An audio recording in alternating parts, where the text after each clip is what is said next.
నమస్తే, welcome to our channel. నేను మెస్సెరి. సిద్ధం సభలకి వెళ్తున్న జగన్మోహన్ రెడ్డి గారు అయితే చెప్తున్నారు, మేమంతా పేదవాళ్ళం, మా అభ్యర్థులందరూ పేదవాళ్ళు అని చెప్తున్నారు. సో ఇది పేదలకి పెద్దలకి మధ్య జరుగుతున్న ఒక యుద్ధం అని చెప్పి తను మాట్లాడుతున్నారు. సో ఇందులో ఎంతవరకు వాస్తవం ఉంది ఏంటి అనేది మనకి వివరించడానికి మనతో పాటు ఉన్నారు ప్రముఖ senior journalist, political analyst CS Rao గారు. నమస్కారం. నమస్తే సార్. ఇప్పుడు చూస్తుంటే జగన్మోహన్ రెడ్డి గారు మేమంతా పేదలము, మా అభ్యర్థులు కూడా పేదవాళ్ళే. సో ఇది ఏంటంటే పేదలకి పెద్దవాళ్ళకి మధ్య జరుగుతున్న ఒక యుద్ధం అని చెప్పేసి అయితే తను ప్రతి సభలో చెప్తున్నారు. సో ఇది అసలు దీన్ని అసలు ఎలా చూడాలి సార్? ఒకటి ఏంటంటే జగన్మోహన్ రెడ్డి అధికారంలోకి వచ్చిన తర్వాత నుంచి ఆయన ఏంటంటే నా ఎస్సీ, నా బీసీ, నా మైనారిటీ అంటూ ఒక రకమైనటువంటి ట్రాన్స్లోకి తీసుకెళ్తున్నారు. ఆ సామాజిక వర్గాలు తీసుకెళ్లే ప్రయత్నం చేస్తున్నారు ఆయన. అది ఒక marketing strategy, political marketing strategy అనేది కొత్త దాన్ని ప్రవేశపెట్టాడు జగన్మోహన్ రెడ్డి. అది కూడా ఐపాక్ ద్వారా ప్రవేశపెట్టాడు 2019లో. అప్పటి నుంచి దాన్ని అనుసరిస్తూ ఉన్నారు. అది 2019లో సక్సెస్ అయింది. ఈసారి సక్సెస్ అయ్యేటువంటి పరిస్థితులు కనిపించట్లా. ఈ పొలిటికల్ మార్కెటింగ్ దాంట్లో ఇప్పుడు మేము పేదవాళ్ళమి, మా అభ్యర్థులు పేదవాళ్ళు అనేటువంటి యాంగిల్ తీసుకొస్తున్నాడు. ఇప్పుడు సిద్ధ సభలకు వెళ్ళినటువంటి సందర్భంగా ఎందుకు తీసుకొస్తున్నాడంటే ఆయన ఒక ఇద్దరు అభ్యర్థుల్ని, ఒక అతన్నేమో ట్రక్ డ్రైవర్ని ఒక అతన్ని అభ్యర్థిగా పెట్టారు, ఇంకొక అతన్ని పెట్టినట్టున్నారు. అంతకుముందు నందిగాం సురేష్ అని అతన్ని బాపట్లో పెట్టారు. ఒక ఇద్దరు ముగ్గురు అభ్యర్థుల్ని పెట్టారు, కొంచెం పేదవాళ్ళని తీసుకొచ్చి పెట్టి, అంటే వాళ్ళ సామాజిక వర్గం పరంగా, నాయకత్వం పరంగా బలంగా ఉండి డబ్బులు లేనటువంటి వాళ్ళని ఒక ఇద్దరు ముగ్గురిని తీసుకొచ్చి పెట్టి వీళ్ళని మోడల్గా చూపిస్తూ మేమంతా పేదవాళ్ళమి, మాది పేదల పార్టీ అని చెప్పేటువంటి ప్రయత్నం చేస్తున్నారు ఆయన. అంటే ఒక ఇద్దరిని అభ్యర్థులను పెడితే పేదవాళ్ళు అయిపోతారా?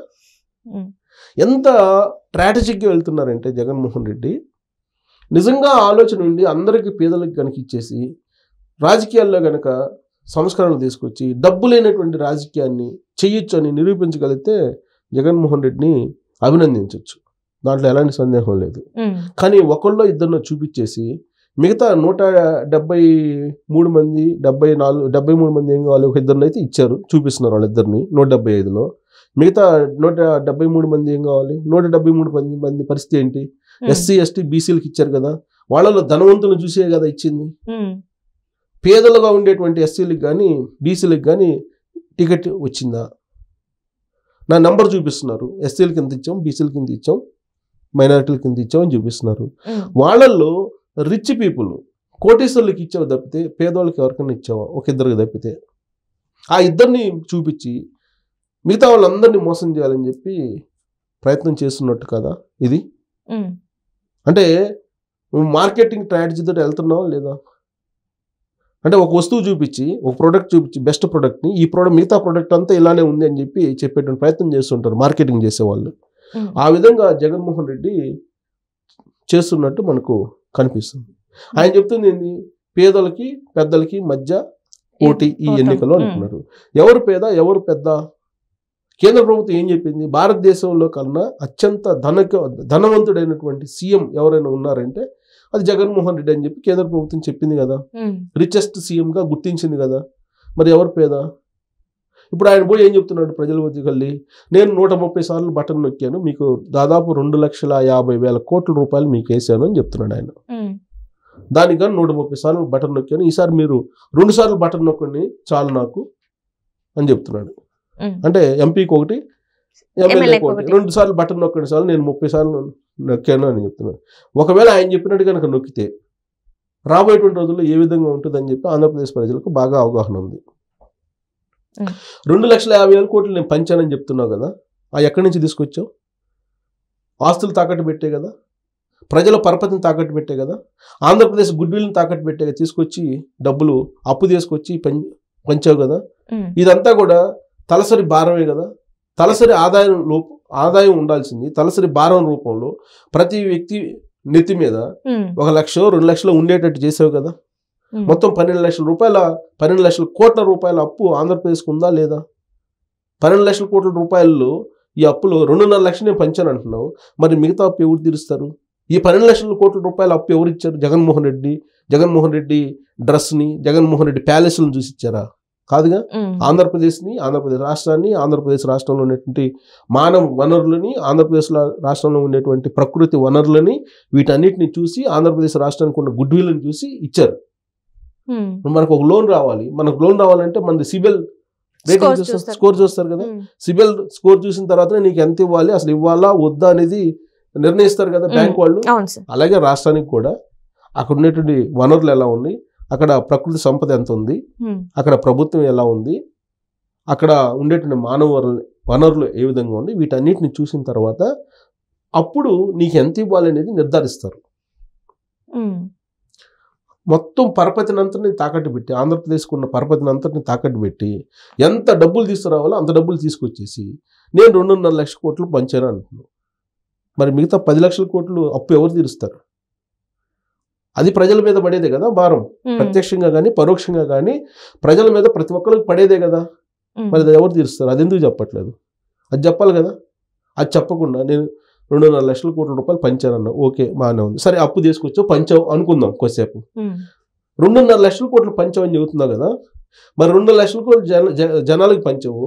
మరి జగన్మోహన్ రెడ్డి అధికారంలోకి వచ్చిన తర్వాత ఈ 5 సంవత్సరాల్లో ఆయన చేసినటువంటి అవినీతి అక్రమాలు దాదాపు 1 లక్ష కోట్ల పైన ఉన్నాయని చెప్తున్నారు కదా. అంటే జనాలకు 2.5 లక్షల కోట్లు ఇచ్చేసి నువ్వు అవినీతి అక్రమాలు ఎన్నైనా చేయొచ్చా? తెలుగుదేశం పార్టీ ఏం చెప్తుంది, లేదా విపక్షాలు ఏం చెప్తున్నాయి, లేదా కాగ్ ఏం చెప్తుంది? లిక్కర్ దాంట్లోనే కొన్ని లక్షల కోట్ల రూపాయలు కుంభకోణం జరిగిందని చెప్తోంది. ఒక లిక్కర్లోనే ఆంధ్రప్రదేశ్లో లిక్కర్కి సంబంధించి దాదాపు 40-50 వేల కోట్ల రూపాయల వ్యాపారం జరిగింది ఏడాదికి. 5 సంవత్సరాలకి దాదాపు 1,50,000 కోట్ల రూపాయలు బిజినెస్ జరిగింది. ఆ బిజినెస్ అంతా సుమారుగా ఆ బిజినెస్ అంతా ఎవరికి పోయింది, ఎక్కడికి పోయింది? ఆన్లైన్ పేమెంట్ లేకుండా డబ్బులు తీసుకున్నావు కదా, ఆ డబ్బులన్నీ నెట్టిపోయినాయి. అదొక 1 లక్ష కోట్లు అక్కడ కనపడుతుంది. మరి ఇసుక సిండికేట్లకు సంబంధించి ఇసుక మొత్తాన్ని కూడా జేపీ వెంచర్స్ అని చెప్పి దానికి ఇచ్చావా లేదా స్పెంటర్కి? ఆ జేపీ వెంచర్స్ ఎవరిది? అది నీ బినామీ అని చెప్పి ప్రతిపక్షాలు చెప్తున్నాయి కదా. ఏ రోజన్నా దాన్ని ఖండించి చెప్పావా, వివరించావా? జేపీ వెంచర్స్కి ఇచ్చావు కదా, అది కొన్ని లక్షల కోట్ల రూపాయల కుంభకోణం కదా. ఇవన్నీ కాకుండా మళ్ళీ భూముల కుంభకోణం జరిగింది కదా. అంటే 2.5 లక్షల కోట్లు ఇచ్చి 5 లక్షల కోట్లకి అక్రమాలు చేసేసుకుంటే సరిపోద్దని చెప్పేసి అనుకుంటున్నాడు జగన్మోహన్ రెడ్డి అనేది ఆల్రెడీ చంద్రబాబు నాయుడు చెప్తున్నాడు. మీకు 10 రూపాయలు ఇచ్చి 100 రూపాయలు వసూలు చేస్తున్నాడు అని చెప్పి చెప్తున్నాడు Chandrababu Naidu. At the same time ఇంకోటి చూస్తే విలాసవంతమైన జీవితం. ముఖ్యమంత్రి అయిన తర్వాత జగన్మోహన్ రెడ్డి అంతకుముందు కన్నా కూడా ఇప్పుడు ఎంత విలాసవంతమైన జీవితాన్ని గడుపుతున్నాడు అంటే 2 హెలికాప్టర్లు బుక్ చేసావా లేదా? ఆల్రెడీ ఒక హెలికాప్టర్ ఉంది కదా. 3 హెలికాప్టర్లు దేనికి? ఒక ముఖ్యమంత్రికి. ఏ రాష్ట్రంలో అయినా ఏ ముఖ్యమంత్రికైనా 3 హెలికాప్టర్లు ఉన్నాయా? కానీ ఏ రాష్ట్రంలో ఏ ముఖ్యమంత్రికైనా 3 బస్సులు ఉన్నాయా? ఒక్కో బస్సు 50 కోట్లు. ఎందుకు తీసుకొచ్చినట్టు? సరే ఏ రాష్ట్రంలో ఏ ముఖ్యమంత్రికైనా 3 విలాసవంతమైన ప్యాలెస్లు ఉన్నాయా? ఇప్పుడు ఆల్రెడీ తాడేపల్లిలో ఉంది, ఇంకోటి రిషికొండ కట్టించావు 500 కోట్లు పెట్టి. బెంగళూరులో ఒకటి ఉంది, హైదరాబాద్లో ఒకటి ఉంది. ఏ ముఖ్యమంత్రికైనా ఉన్నాయా? మరి ఇవన్నీ చూస్తే ఎవరు పేదోళ్ళు, ఎవరు పెద్దోళ్ళు? విలాసవంతమైన జీవితాన్ని గడుపుతూ అత్యంత ఖరీదైనటువంటి బంగళాల్లో ఉంటూ స్టార్ హోటల్ లాంటి బస్సుని, కొత్త బస్సుని తయారు చేయించుకొని 2 బస్సుల్ని నువ్వు 100 కోట్లు పెట్టి బస్సులు తయారు చేసుకొని ప్రజల డబ్బులతోటి నువ్వు ప్రచారం చేస్తున్నావా లేదా? దాని మీద కంప్లైంట్ ఇచ్చారు కదా ఎలక్షన్ కమిషన్కి.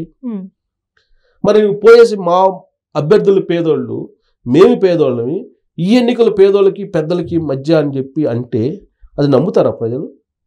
నమ్మే అవకాశం ఉంది అసలు? నీ కళ్ళకేమో ఖరీదైనటువంటి జీవితం గడుపుతున్నావు, ఖరీదైనటువంటి విలాసవంతమైనటువంటి భోగాలు అనుభవిస్తున్నావు అని చెప్పి కళ్ళకు కట్టినట్టు కనిపిస్తుంది ప్రజల సొమ్ముతోటి. అది సొంత సొమ్ముతోటి అయితే నువ్వు ఎట్టన్నా చేసినా ఎవరు అడగరు.